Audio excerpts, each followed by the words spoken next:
അണ്ണനെ കുറിച്ച് എന്താണ് പടത്തിനെ കുറിച്ച് എന്താണ് ആനന്ദിന് പറയാനുള്ളത്? അണ്ണൻ ഉയരൊക്കെ എടാ സത്യമായിട്ട് ഒന്നും അറിയില്ലടാ. അല്ല ഒരു എഴുത്തുകാരൻ എന്ന നിലയ്ക്ക് നിനക്ക് കുറച്ചും കൂടി അഭിപ്രായങ്ങൾ ഉണ്ടാവേണ്ടതാണ്.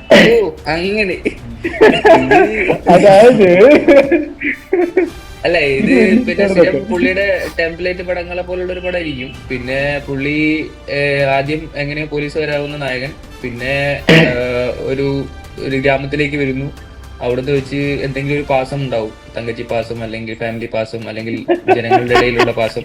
അതിനുശേഷം പിന്നെ ചില എന്റർടൈൻമെന്റ്സ് ഒക്കെ ഉണ്ടാവും, പാട്ടുണ്ടാവും, സോങ്സ് ഉണ്ടാവും, പിന്നെ ഡാൻസ് ഉണ്ടാവും,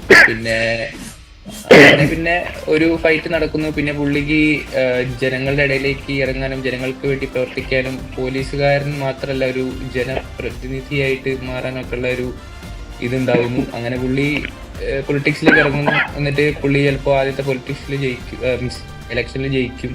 അങ്ങനെ ആയിരിക്കും ചിലപ്പോൾ ക്ലൈമാക്സ്. അത്രയൊക്കെ ഉള്ളൂ. എടാ കെ വി, ആരോ അല്ലേ കർണാടക പോലീസിൽ ഉണ്ടായിരുന്നിട്ട് ഇപ്പൊ BJP പൊളിറ്റിക്സിൽ ഇറങ്ങിയ ഒരാള്?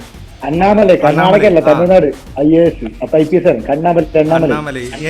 എന്റെ ഒരു പോയിന്റ് ഓഫ് വ്യൂല് ഒന്ന് രാജൻ പറഞ്ഞ പോലെ അത് കറക്റ്റ് റയോട്ടാണ്, പക്കാ റയോട്ടാണ്. കാരണം ഒരു ഇതില് ഷീൽഡ് പിടിച്ച് വരുന്നുണ്ട്, ഒന്നില് സോഡ് പിടിച്ച് വരുന്നുണ്ട്, ഒന്നിൽ കത്തി പിടിച്ച് വരുന്നുണ്ട്. പിന്നെ മിക്കവാറും 5 സംസ്ഥാനങ്ങളിൽ നടക്കുന്ന ഒരു പ്രത്യേകതരം റയോട്ടായിരിക്കും. കാരണം നമുക്ക് മലയാളം കാണാം, പിന്നെ ഒരുവിധം എല്ലാ റീജിയണൽ ലാംഗ്വേജിൻ്റെ ഇത് കന്നഡയാണ്.